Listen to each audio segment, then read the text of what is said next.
It's Tuesday, May 23rd. Good morning. I'm Jasmine Anderson. Breaking news topping your headlines. A raging early morning fire gutted this home. Look at this video. This is all that's left of the house.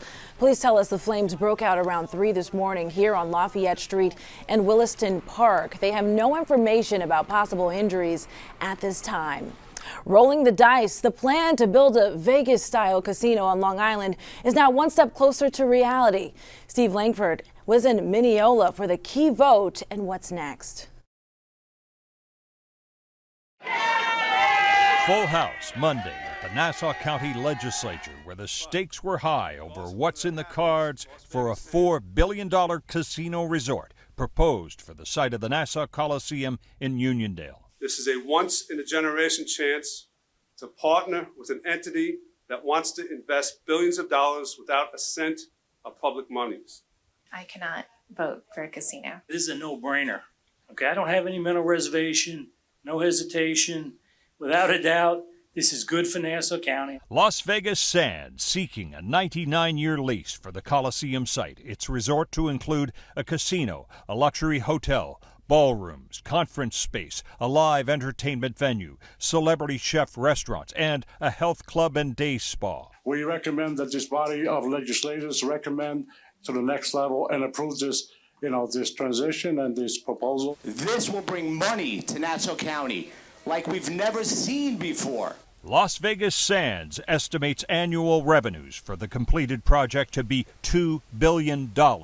But opponents say the development would impact traffic, crime, and local students. To even consider putting a casino in the middle of 40,000 students is sickening. This is not the place for a casino. You want to build a casino? Go down to the beach. Several county legislators admitted the casino vote was one of the toughest decisions they'd ever faced. If I were sitting in your chair, I would not want to have to make this vote because there's so much pressure on you. In the end, after hours of public comment and discussion, a vote on the casino and resort. All in favor signify by saying aye. Aye. Those opposed? Okay, passes by a vote of 17-1. Several other steps remain, including whether the state issues a gaming license later this year or next. Steve Langford for NewsdayTV. For more on the plan to build a casino in Nassau, go to Newsday.com. Click Get More below the Newsday TV video box. Only in Newsday, Suffolk County computers may have been compromised to a certain degree before last fall's cyber attack. According to a report being examined by a county legislative committee, more than 600 instances of malware were found on computers before the hack attack. The report claims the malware may have gone undetected for years. The harmful programs were found in critical systems, including Suffolk police computers and the DA's computers.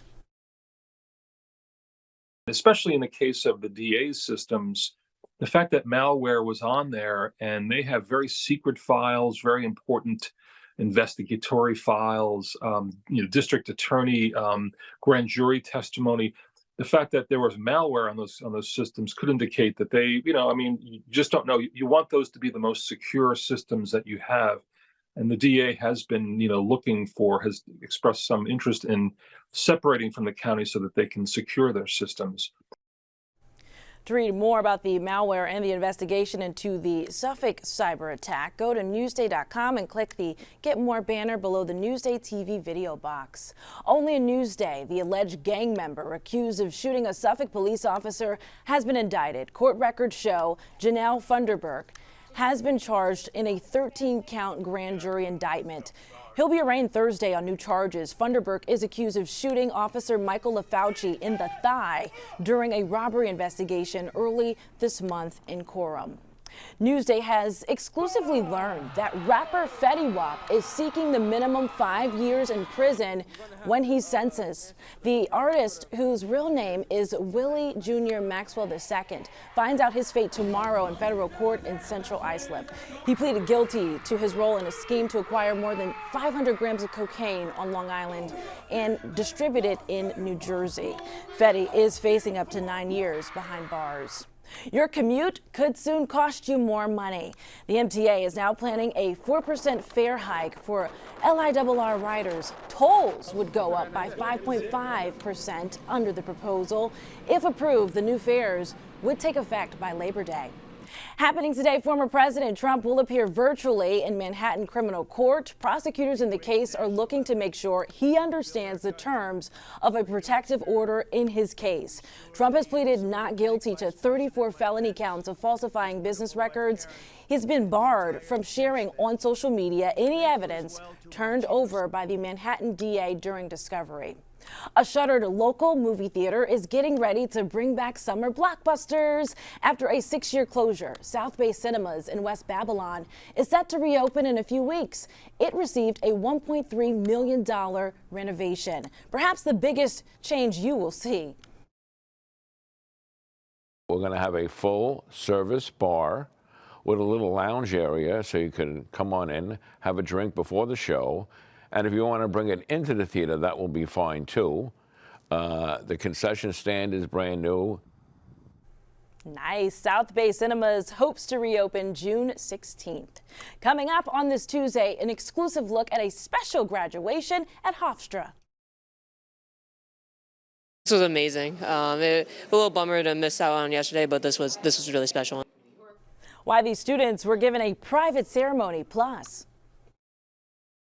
the basics of aerobatics really are a combination of rolls, loops, and stalls, and putting them all together and making the airplane do funky stuff.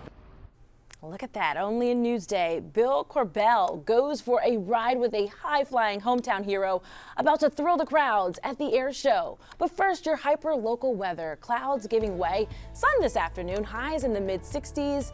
Tonight, we dip down into the 40s. Tomorrow, mostly sunny in the upper 60s. And here's a look at your futurecast. We may see light showers tomorrow evening, so get ready for that. A look at your 7-day forecast coming up.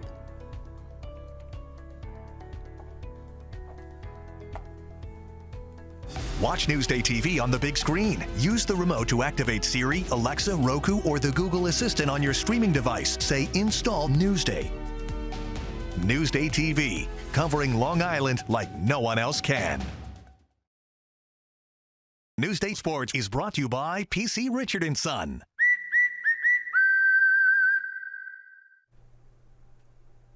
A special graduation for some local athletes. Hofstra University celebrated some softball players with a private commencement ceremony. Jill Wagner has a story you'll see only in Newsday. Please join me in welcoming the Hofstra University graduating class of 2023. Of course, these aren't the only Hofstra graduates of 2023, but these 4 student athletes got their own private ceremony on Monday. Hello, class of 2023, and welcome to Hofstra University's very special softball commencement. Nicole Mullen, Casey Collins, Angelina Iapolo, and Alia Catanzarita are part of the Hofstra softball team. Catanzarita! They won their conference championship this year for the first time since 2018. And that meant this past weekend when nearly 2,000 of their fellow classmates donned their caps and gowns and got their diplomas. The 1-0 to Collins. The women were traveling across the country, competing in the NCAA tournament. This was amazing. A little bummer to miss out on yesterday, but this was really special, especially to have the team and all of the athletic department to be here. It was really special. Let me just begin by saying how proud I am of you for winning the conference championship. I'm assuming this is the rest of the team here. Yes, okay. Hofstra was eliminated in the NCAA tournament after losses to teams from Oklahoma and California.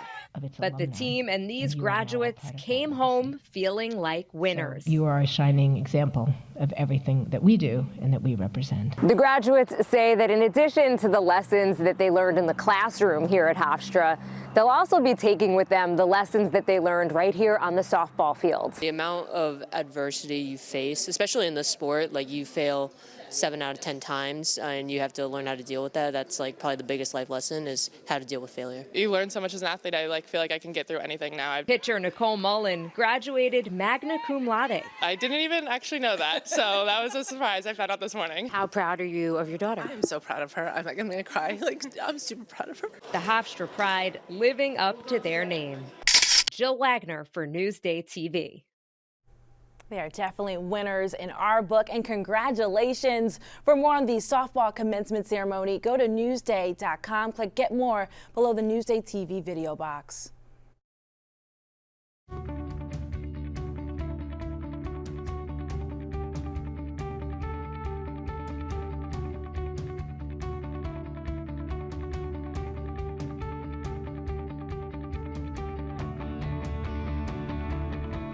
A hometown hero is getting ready to wow the crowds at the Bethpage Air Show at Jones Beach. Bill Corbell has the story you'll see only in Newsday. Meet Long Islander David Windmiller, businessman, father, pretty much a typical suburbanite, with one huge exception. David is also one of the best aerobatic pilots in the world, and once again this year will be demonstrating his skill in the Bethpage Air Show at Jones Beach this weekend. He started flying at 14, got his pilot's license at 17, but soon tired of straight and level flying, so he took the next step. I started competing in aerobatics very young, and then eventually made it all the way up to the top of the U.S. Aerobatic system, and I made the U.S. aerobatic team. I flew the World Championship in France, in Muret, France in 2000, and that was really the highlight of my competition career. Did very well with that, and have been flying air shows since. But the basics of aerobatics really are a combination of rolls, loops, and stalls. And putting them all together and making the airplane do funky stuff is what it really is all about. Okay, you're okay in your harness. We're gonna roll invert. Go ahead. There we go. Seeing David do the funky stuff and actually experience it is something else again. Even something as relatively simple as inverted flight is a real eye-opener. But none of this would be possible without a very special and very strong airplane. It was built for me custom in 1999 when I made the team. I've had the same airplane since, but it's really been a dream. Along with David Windmiller, you'll see the Air Force Thunderbirds, the Army Golden Knights, the Sky Typers, and other breathtaking flying demonstrations. It's a great way to kick off the summer season. Get there early. For Newsday TV, I'm Bill Corbell. A sight to see. For more on the stunt pilot in the air show, go to Newsday.com. Just click Get More below the Newsday TV video box. Get more of the stories you've seen on Newsday TV at Newsday.com. Plus breaking news, investigations, things to do, restaurants, and other Long Island news you can't get anywhere else. At Newsday.com, covering Long Island like no one else can. I'm Jasmine Anderson. Have a terrific Tuesday. Thanks for watching. We'll leave you with a look at your hyperlocal 7-day forecast.